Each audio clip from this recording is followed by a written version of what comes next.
1987년에 현행 헌법이 제정된 이후 대한민국이 정치, 경제, 사회 여러 측면에서 참으로 큰 변화를 겪었습니다.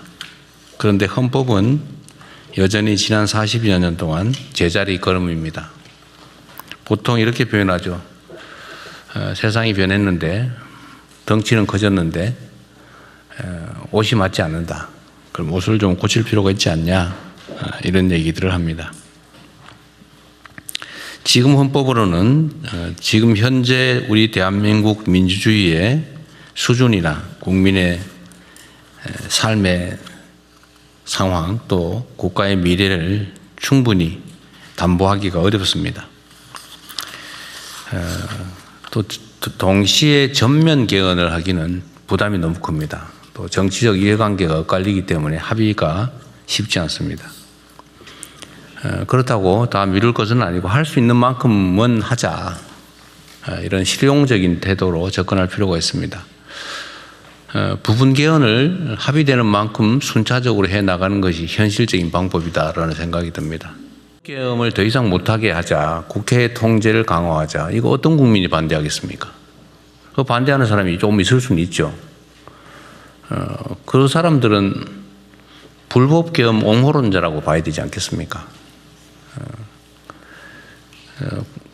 계엄 상황도 아닌데 불법적으로 정권 유지를 목적으로 또는 사익을 목적으로 계엄을 선포해서 군대를 통해서 나라를 망치면서 독재를 하겠다.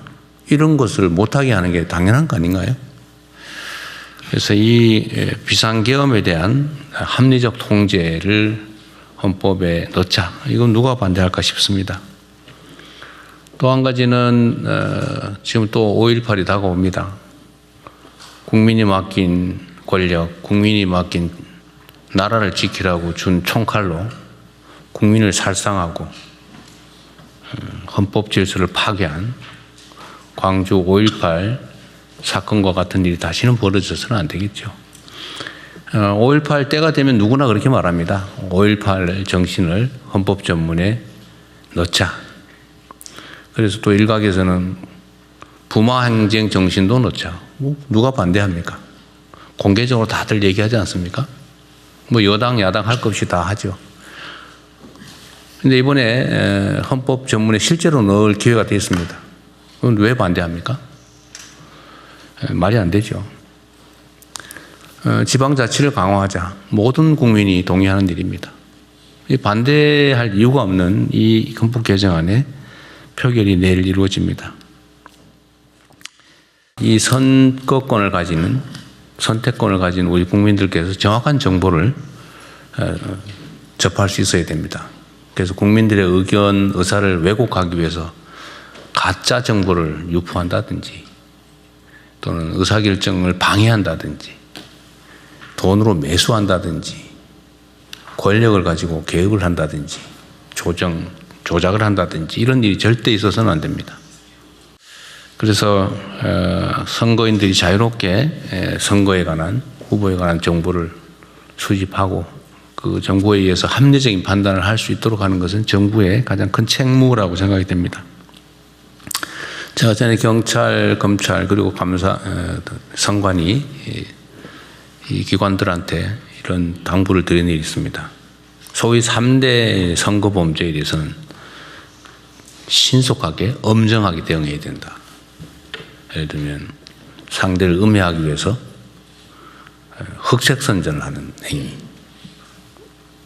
또는 금품을 살포해서 선거 질서를 어지럽히고 표를 매수하는 행위 또 하나는 공직자들의 선거 개입 행위죠.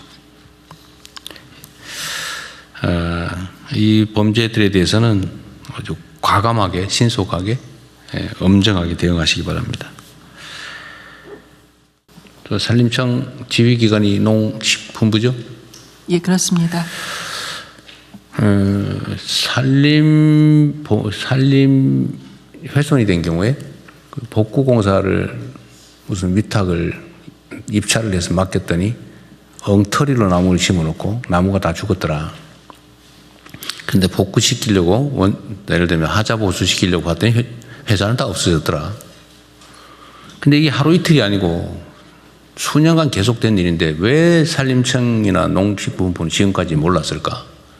또 혹시 알고도 조치를 했는데 왜 조치 내용이 이렇게 부실했을까? 지금 어떤 언론에서 이걸 열심히 보도하고 있던데, 하여튼 이 문제에 대해서는 하나의 사례죠, 사례. 그 얘기를 하자는 것만이 아니고, 제가 얼마 전에 한 몇 주 전에 이런 얘기 한번 한 거 있지 않습니까? 각 부처청 단위로 비정상의 정상화 과제들을 발굴하고 또 시정하고 필요하면 대책도 세우고 하라고. 우리가 지금 해야 될 일은 두 가지죠. 뭐 미래를 향해서 더 나은 비전을 만들고 정책을 만들고 일을 잘해 나가는 거, 이거 중요하죠. 그런데 원래 하고 있던 일 중에서 제대로 못하고 있던 엉터리 또는 부실한 또는 효율이 떨어진 일들을 발굴해서 그건 없애든지 바꾸든지 해야 되겠죠. 그래서 그런 과제들, 그런 아이템들을 좀 발굴을 해라 라고 했는데 잘하고들 계시겠죠? 대답이 없어요, 별로. 근데 언론이나 민간에서 지적된 것 또는 민원의 형태로 제기된 거, 이런 거를 체크했는지 잘 모르겠어요. 그래서 우리 막 정부에 연간 천수백만 건의 민원이 들어오잖아요. 그거 정말 보물창고 같은 겁니다. 그냥 귀찮아서 이렇게 하지만 뭔가 행정개혁을 하겠다, 좀 문제 있는 문제를 시정하겠다는 시각을 가진 사람 입장에서 그거 되게 고마운 거예요. 우리가 모르는 거 가르쳐 주잖아요. 우리가 존재하는 이유가 어쨌든 국민에게 더 나은 삶을 만들어주기 위한 거고, 나라의 주인이 국민이라면서요.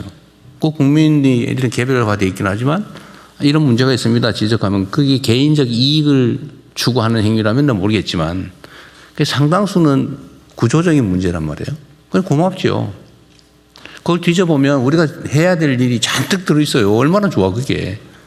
보물창고 같은 거라니까요. 그 민원이라고 하는 민원, 특히 집단 민원 이런 거 있잖아요. 저는 저한테 막 개인적으로 이거 문제입니다 그러고 보내주면 제가 가끔씩 메시지로 밤늦게 보내잖아요. 여러분들한테. 그거 고맙더라니까요. 지적해 주니까. 내가 모르는 거 가르쳐 주는 거잖아요. 기회죠, 기회. 제일 중요한 것은 무슨 행정제재, 형사제재 여러 가지 있죠. 근데 행정제재는 이미 효과가 없잖아요. 그 행정제재를 아무래도 소용없죠. 새로 만드는데. 그러니까 소용없고. 형사제재, 그 바지 사장 내세워가지고 그 조사받고 벌금 해봐야 벌금 몇 푼 나오고. 그럼 또 바지 사장 내서 또 만들고 이러면 되는데 그게 무슨 소용이 있어요. 그것도 몇 년씩 걸리고.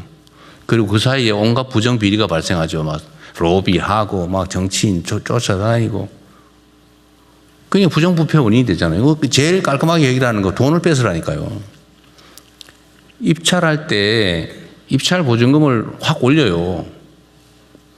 보증금을 확 올려가지고 낙찰된 회사를 다 뒤져요. 그 진짜 사무실이 있는지 직원이 있는지 페이퍼 컴퍼니인지 확인해가지고 만약 페이퍼 컴퍼니고 부정부패가 있는 기업이다 그러면 보증금 몰수한다고 해보세요. 그 누가 그 가짜 회사 만들어 입찰하겠어요. 경기도에도 입찰이 하도 많다, 수백 대 1 그러길래 이거 했더니 40%가 순식간에 줄어들더라고요. 걸리면 돈 뺏기니까 이거 왜 하겠어요? 그거 아예 못하게 만들어 버려야지. 그런 측면에서 이 계곡 정비하는 거 있잖아요. 행안부 장관님. 3월 말까지 한다 그랬죠, 원래? 예. 아직 보고 못 받으셨습니까? 아니, 그 제가 보고받는 거 별로 의미 없어요. 네네. 3월 말까지 정리를 한다고 했는데 그 다음에 뭘 할 거냐? 그 다음에 지금 지금부터 감찰을 해야지. 전국적으로 감찰을 시작했습니다. 5월 초부터. 예. 발견할 수 있는데 발견을 안 했다든지. 830여 건이었는데요. 그 대통령이 말씀 주시고 4만 건이었다면서. 33,300건이 넘었습니다. 그런다니까요. 이번에는 항공사진, 위성사진까지 다 동원해가지고 네. 또 AI 기술까지 동원해서 전국을 싹 스크린을 했습니다. 그러십시오. 이게 국정의 신뢰에 관한 문제예요. 권위에 관한 문제입니다. 예. 또 적당히 넘어갔네 이러면 뒤에서 욕해요. 고마워하는 게 아니고요. 비읍시옷하면서 욕해요. 네. 절대로 그렇게 방치하면 안 됩니다. 그다음에 즉시 철거는 하고 있어요.